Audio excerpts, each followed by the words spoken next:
Hi, welcome back to the Second Battle of Kernstown, 1864, Shenandoah Valley, American Civil War. The game has come to an end.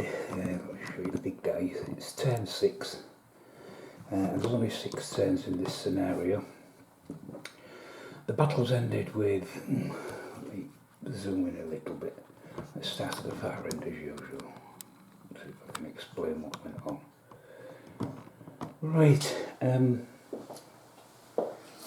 learned that I needed to use a full 5 priority points if I wanted anything to move on the board. Early got this division initially moving up this, well, let's start at the far end. Breckenridge, he can only spend his priority points on his troops, the right wing. However, Early, as the army commander, he can allocate as many as he wants to any division in his army. So what I did was, we got this unit moving here, this division. They've got a black marker on them to show that they've taken 1 fatigue from a hit. Initially up this road, then deployed. That got them going.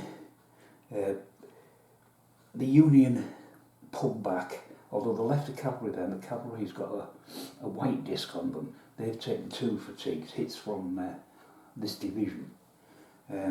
This one's also got a black marker, so it's got 1 fatigue, and it took that from, what did it take that from? Oh yes, from the, you can't see it here, but behind this house there's an artillery battery, and the artillery battery hit that Union brigade.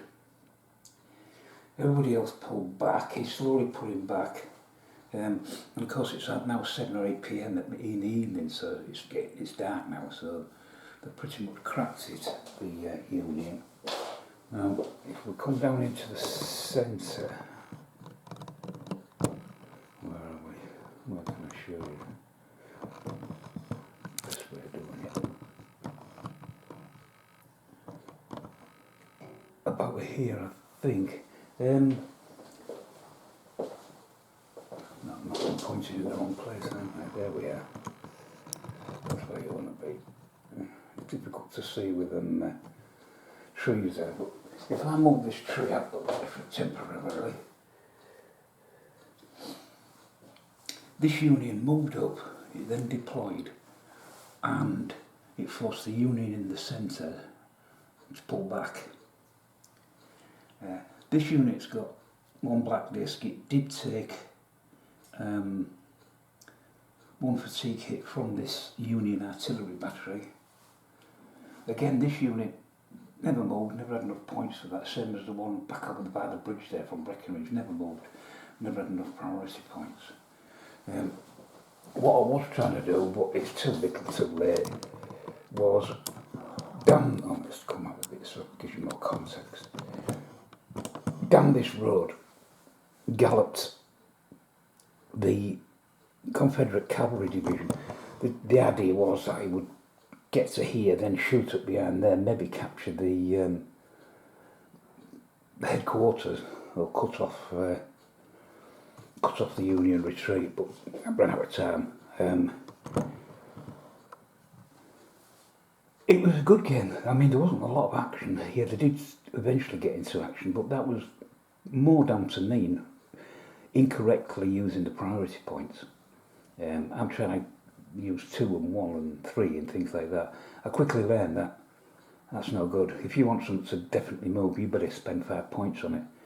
And of course the Confederates were also at a disadvantage because I was having to use some of their chips to, some of their priority points to try and control the clock.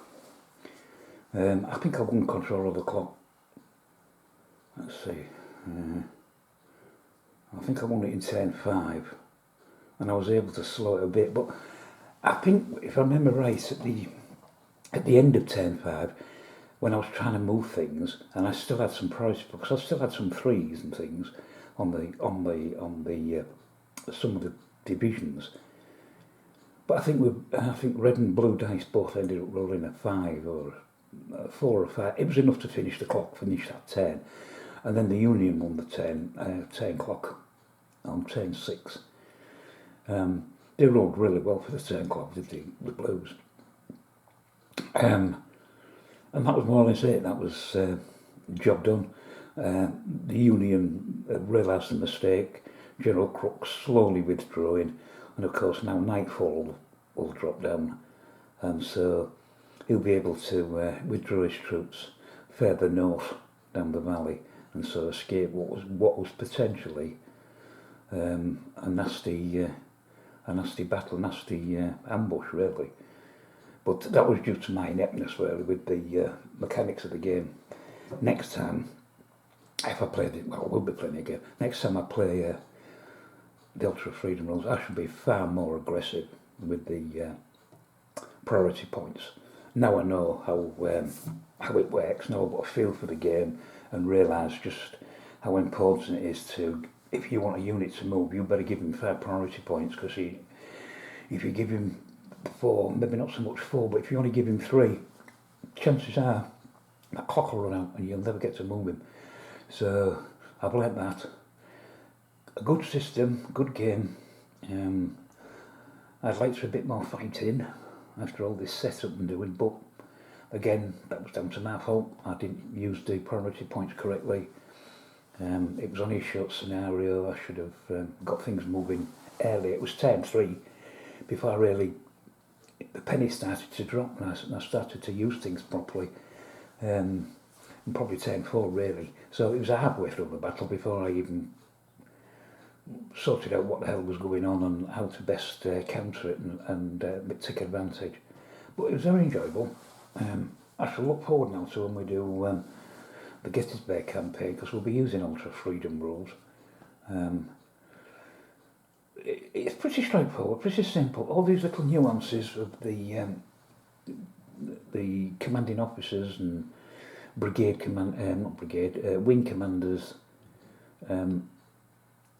traits, they do add things, you know, subtle, but it does make a difference.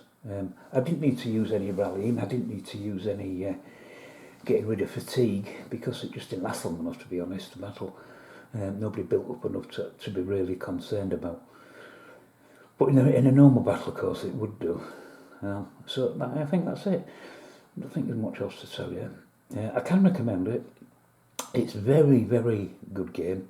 You've got to really think about what you're doing and how you deploy, and the priority points, you really need to get them out, and if you can get control of the clock, great stuff, because that's what you need.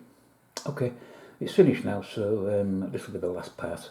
I hope you enjoyed it, and I'll speak to you in the next one. Bye for now.